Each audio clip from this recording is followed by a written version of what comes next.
Social media पर आपके पास कार्तिक महीने के शुक्ल की और वीर संवत के दूसरा दिन आज 2551 का सादर जय जी के साथ पर आज शुरुआत कर रहे हैं सुबह सुबह आपके पास कुछ चिंता की बात। भारत की बेटियों को कहाँ कहाँ फंसी पड़ी हैं, आज वही चिंतन की बात करेंगे। एक युगांडा में जेल में है और एक बेटी जर्मनी में आर्या में छोटी सी बच्ची 3 साल से आज अपने माँ बाप के बगैर तड़प रही है। आज वह कहानी सुनाएंगे आपके पास जो बहुत अनोखी है कि हमारी भारतीय सरकार से आज इनसे उम्मीद कुछ की जा सकती है। एक जगह बात देख रहे हैं खबर आप, द इकोनॉमिक टाइम्स देश का सबसे बड़ा बिजनेस अखबार है। इसके अंदर ये छपी खबर आज सब कुछ एक बार पारदर्शी कर। भारतीय मूल के स्विस उद्योगपति हैं ओसवाल ग्रुप के पंकज ओसवाल जी। इन्होंने अपनी बेटी को युगांडा में भेजा, जाओ वहाँ पर एक्स्ट्रा न्यूट्रल अनाज से ज़्यादा वो निकालिए। एक इस तरह की इन्होंने $100 मिलियन इन्वेस्ट किया उसके अंदर। सोच सकते हैं आप, $10 करोड़ कितने खरब रुपए खर्च कर दिए, वहाँ इन्वेस्टमेंट कर दिया। और वहाँ पर दबिश पड़ी इनके यहाँ कि एक व्यक्ति गुमशुदा हो गया है। 20 युगांडा की पुलिस के अंदर आए लोग और इसकी बेटी को पकड़ के ले गए, बेचारी को, वसुंधरा ओसवाल को। छोटी बेटी रिद्धि कहती है कि पिताजी ने बहुत बड़ा गलत निर्णय लिया कि उसे पूर्वी अफ्रीका में भेज दिया और बेटी ने इतने बड़े कारोबार को इतने संभालने के लिए वह एक नई कोशिश कर रही थी पूर्वी अफ्रीका में एक नई चीज़ बनाने की, अनाज से इस तरह की एनर्जी निकालने की, जिसके बारे में एक बहुत बड़ा उद्योग था। एक गुमशुदा आदमी जिसके लिए कहा गया कि वह है, उसकी तलाश में उसको पकड़ लिया गया। परिवार वालों का यह कहना है कि वह गुमशुदा नहीं है, तंजानिया में वह है इस समय आज भी। गजब की बात है। और इसके लिए उसके पिताजी ने अपील लगाई है। सोचिए कितने खरबपति हैं, उन्होंने अपील की है पूरे देश अंतर्राष्ट्रीय स्तर पर। संयुक्त राष्ट्र में जाके दरवाजा खटखटा है न्याय का कि आज कैसे यह अन्याय हो रहा है। भारतीय मूल के होने के बाद यह अन्याय स्विस उद्योगपति के रूप में पंकज ओसवाल से आज समाज से, इसमें एक जैन श्वेतांबर भाई जब इस तरीके से निकल जाता है, सामने सवाल उठ जाता है कि ऐसा उसके साथ क्यों हो रहा है। बहुत सोचने वाली बात है। पर यह बात कहीं किसी को नहीं मालूम चलती कि एक ऐसा बड़ा उद्योगपति आज इस तरीके से कटघरे में उसकी बेटी है जो वहाँ पर करोड़ों रुपए का एक नया तरह से उद्योग लगा रही थी और बेकसूर होने के बाद युगांडा के राष्ट्रपति से भी अपील कर ली है। संयुक्त राष्ट्र में न्यायालय में रखा गया है और पूरे अंतर्राष्ट्रीय स्तर पर भी आवाज़ उठाई गई है कि जो गुमशुदा ही नहीं है, तंजानिया में बैठा है मनेरिया, मिस्टर मनेरिया, और उसके बारे में क्यों उसकी बेटी को बेकसूर होकर गिरफ्तार किया गया है। सवाल न्याय का है। पर यह न्याय यहीं की बात नहीं कर रहे, अन्याय तो हमारे साथ जर्मनी में भी हो रहा है, जहां अभी हमारे प्रधानमंत्री महोदय गुफ्तगू करके चुके हैं। आज आपको वह भी दिखाते हैं। और यह प्रदर्शन आवाज़ उठ रही है, देश नहीं विदेशों में भी उठ रही है, भारत में ही नहीं जर्मन में भी उठ रही है। आरिया शाह, एक और जैन बेटी, गुजरात की थी। बाहर जाकर क्या नुकसान होते हैं एक देख लिया आपने। एक कारोबारी खरबपति अपनी युवा बेटी 26 साल की, वो कैसे तड़प रहा है। और यहाँ पर एक जन्म होता है जिस बेटी का जर्मनी के अंदर, जर्मनी जैसे विकसित देश के अंदर, क्या सोच सकते हैं आप, वहाँ पर उस बेटी को 6 माह के अंदर कहते हैं एक अंतरंग के अंदर चोट लग गई। पुलिस आई, उन्होंने पहले चेकअप करवाने गए हॉस्पिटल में, तो हॉस्पिटल में देखा कि चोट अंदर ही नहीं लगी है, चोट लगी है। आप समझ गए होंगे। उन्होंने पुलिस को सूचना कर दी, पुलिस ने तुरंत पिता पर कार्रवाई कर दी। सोच लीजिए एक जैन पिता पे क्या गुजरी होगी। इधर डॉक्टरों ने इलाज किया और उसे एक शेल्टर होम में जर्मनी में भेज दिया गया। मुकदमा चला, बेकसूर पिता छूट गया, क्योंकि कहते हैं न्याय की लाठी में देर हो सकती है, अंधेर नहीं हो सकती। लेकिन वह तो छूट गया जिस पर ऐसे गलत आरोप वहां लगा दिए गए थे कि एक पिता अपनी जन्मजात बेटी 6 माह से ऐसा क्या कर सकता है। क्या सोचने वाली बात है। खैर छूट गए, लेकिन बेटी नहीं छूटी। सोचिए आज उसका 3रा जन्मदिन जब होता है, तो आप सोचिए घर में जिस बेटी के होती है, एक बेटी हो और उसका जन्म हो, तो कैसे तड़पते हैं माँ बाप। एक बार माँ की आवाज़ एक बार सुन तो लीजिए। प्रदर्शन तो आप देख ही रहे हैं, आवाज़ सुनिए माँ की। आज रिया का 3rd बर्थडे। हर माँ बाप के जैसे हमारे लिए भी हमारी बच्ची का जन्मदिन बहुत खास है, पर हम ये दिन हमारी बेटी को ना मिल पा रहे, कि परमिशन नहीं मिली, ना हम उसे आशीर्वाद दे पा रहे, ना प्यार दे पा रहे। 2.5 साल से हमारी बेटी अरिया जर्मन चाइल्ड सर्विसेज के अंदर अकेली अनाथों की जैसी जी रही है।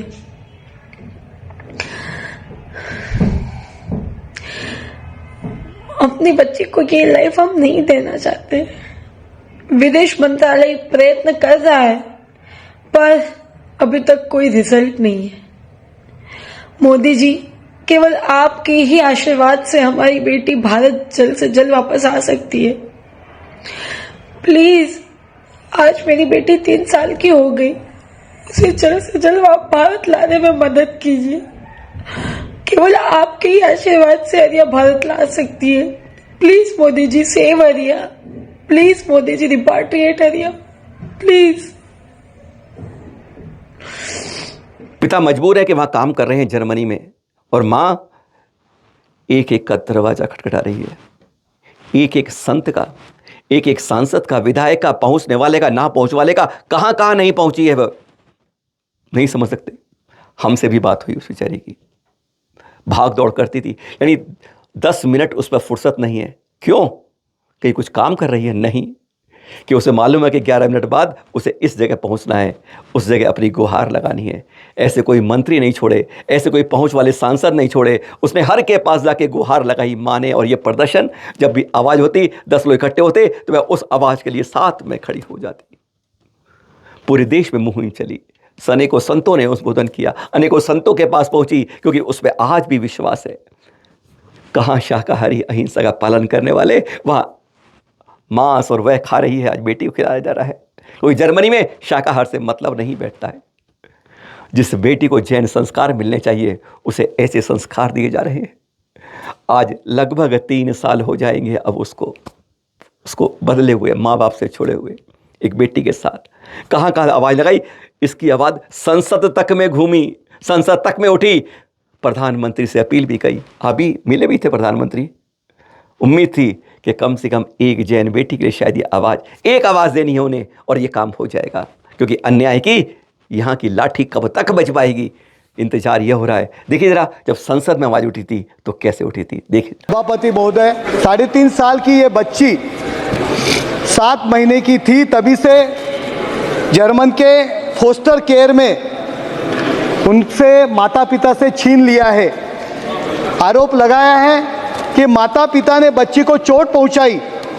हालांकि पुलिस जांच में आरोप साबित नहीं हुआ, तो भी जर्मन के यूथ वेलफेयर ऑफिस ने बच्ची को वापस देने से इनकार किया। 36 महीने से वो बच्ची वो फोस्टर केयर सेंटर में है। वो बच्ची एक जैन अभिभावक माता पिता की बच्ची है, और उसीलिए वो जर्मन में रहने से, खाना पीना से उनका जो सांस्कृतिक अधिकार है वो भी उससे छीन लिया है। वो गुजरात के चाइल्ड वेलफेयर एजेंसी ने उनको कस्टडी में लेने की सहमति दिखाई है। अहमदाबाद चाइल्ड वेलफेयर कमेटी ने अरिया को संगोपन के लिए फोस्टर परिवार भी ढूंढा है, लेकिन उनको जर्मन सरकार वो बच्ची को उनको वापस नहीं दे रही। इसलिए विदेश मंत्री द्वारा जर्मन सरकार से संवाद करके वो बच्ची को न्यायिक तौर पे उसके माँ बाप के हाथ में देना चाहिए। बहुत दिनों से उसकी माँ हर एक सांसद को मिल रही है, दिल्ली आ रही है, गुजरात जा रही है, हर एक को जन को मिल रही है, रो रही है। तो उसकी 3.5 साल की बच्ची उसके माँ बाप के पास देने के लिए सरकार ने कोशिश करना चाहिए। इस संदर्भ में मैं 0 आवर में ये विषय उल्लेखित किया है। माननीय Shri Shakti Singh Gohil ji, concern over plight of Indian children in foreign foster care. धन्यवाद उपसभापति महोदय। मैं एक बहुत बड़े गंभीर मसले पे आपके ज़रिए सदन का और सरकार का ध्यान आकर्षित करना चाहता हूँ। हमारे भारतीय लोग, इंडियन सिटीजन बाहर काम करने के लिए जाते हैं, उनके बच्चों को बिना किसी वाजिब कारण के उठा के फॉस्टर केयर में डाल दिया जाता है। और ये वहाँ ना हमारे मदद मिलती है और वो बच्चे वहीं पे रहते हैं। जर्मनी में हमारी गुजरात की एक जैन फैमिली की बेटी अरिहा शाह, उसको जर्मनी ने फॉस्टर केयर में डाला। माननीय उपसभापति महोदय, क्या वजह थी? वजह सिर्फ यही थी कि ऑयल का मालिश करके फिर जब वो नहलाने लगी, उससे हाथ से वो बच्ची फिसल गई और जब टब में गिरी तो थोड़ी इंजरी हुई थी उसको। माता पिता अस्पताल लेके जाते हैं उस बच्ची की ट्रीटमेंट के लिए। तब अस्पताल कहती है कि इसको जो इंजरी हुई है जेनेटिकल पार्ट पे, तो हो सकता है सेक्सुअल एब्यूज हो, तो पुलिस केस बनेगा। माता पिता ने कहा जांच करवा लो, पुलिस केस बना। पुलिस ने कुछ नहीं पाया। फिर भी वो जर्मनी की सरकार कहती है कि तुम अपने बच्चे की ठीक परवरिश नहीं कर पा रही हो, इसको फॉस्टर केयर में। 9 महीने की बेटी है, 9 मंथ्स, आज उसको 3 साल होने जा रहा है, वो जर्मनी के फॉस्टर केयर में है। और ये यूएन कन्वेंशन में ये तय हुआ है कि किसी भी बच्चे को अपने कल्चर का अधिकार है। अब वो जर्मनी भाषा सीख लेगी। हमारे वहाँ जैन फैमिली जो गुजरात में होते हैं सर, वो कांदा प्याज लहसुन तक नहीं खाते हैं। वो नॉनवेज बेटी वहाँ खाएगी, उस परिवार पे क्या गुजरेगी। मैं ये कहना चाहता हूँ आपके ज़रिए सरकार को भी कि अगर किसी भी डेवलप्ड कंट्री का कोई भी सिटीजन, ये बेटी इंडियन सिटीजन है, वो जर्मन सिटीजन नहीं है, यहाँ पैदा हुई है, हमारी नागरिक है, उसको वहाँ रोक के रखा। अगर डेवलप्ड कंट्री का एक भी सिटीजन एक दिन रोक के देखे कोई, हम तो बड़ी बड़ी बात करते हैं, हम कहते हैं कि हम लाल आंख करेंगे, हम कहते हैं हमारे पास 56 इंच का सीना है। मैं विनती करता हूं आपके जरिए, दिखाए वो सीना, दिखाए वो लाल आंख। हमारी बेटी को गुजरात में वापस लाना चाहिए। और अगर देर भी लगती है तो हमारे वहां गुजराती लोग हैं सर, कहते हैं कि उस बेटी को हमारे फॉस्टर केयर में डालो, ताकि हमारी संस्कृति भी रहेगी। कम से कम इतना तो सरकार करवा सकती है कि वहाँ की सरकार को मजबूर करे कि गुजराती लोग क्या केयर करेंगे, उस गुजराती फॉस्टर केयर में उस बच्ची को रखना चाहिए, ना कि उस जर्मन के फॉस्टर केयर में जहाँ उसको बर्लिन से भी आगे ले गए हैं। कहाँ ले गए वो भी नहीं बताया। 26 साल की खरबपति बेटी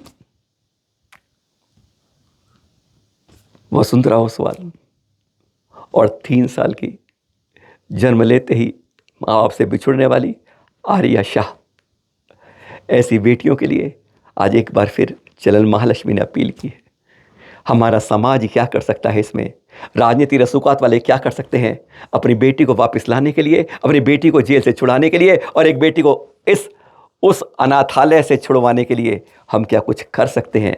दुआएं करें, भगवान से प्रार्थना करें और कोशिश करें कि ऊपर वाले का न्याय जल्द यहाँ दिखाई दे। और हाँ, इन सब के बीच में आज है कार्तिक शुक्ल की द्वितीया। हमारे पुष्पदंत भगवान, कई कहते हैं सुविधिनाथ भगवान, उनका आज है ज्ञान कल्याणक। आज के दिन 4 वर्ष के कठोर तप के बाद, काकंदी के जानते होंगे, 4 वर्ष के कठोर तप के बाद उन्हें केवल ज्ञान की प्राप्ति हुई थी। केवली काल उनका 1 लाख पूर्व 28 पूर्वांक का रहा। ऐसे पुष्पदंत भगवान, सुविधिनाथ भगवान के ज्ञान कल्याण की आप सबको बहुत बहुत मंगल शुभकामनाएं। कोई और तिथि मनाएं, जन्मदिन मनवाएं, विवाह उत्सव बनाएं, उनको क्या एक बार भूल जाएं, पर अपने तीर्थों कल्याण को सदा याद रखें। अंदर से लेके बाहर तक उसकी खुशियाँ प्रकट कीजिए। निर्वाण कल्याणक, ज्ञान कल्याणक, अरे गर्भ जन्म तप कल्याणक, हर कल्याणक को याद रखिए और खुशी से मनाइए। मोदक खिलाइए सबको, जो जिन तक मोदक नहीं पहुंचते हैं वहां तक पहुंचाइए। सादर जय जिनेंद्र।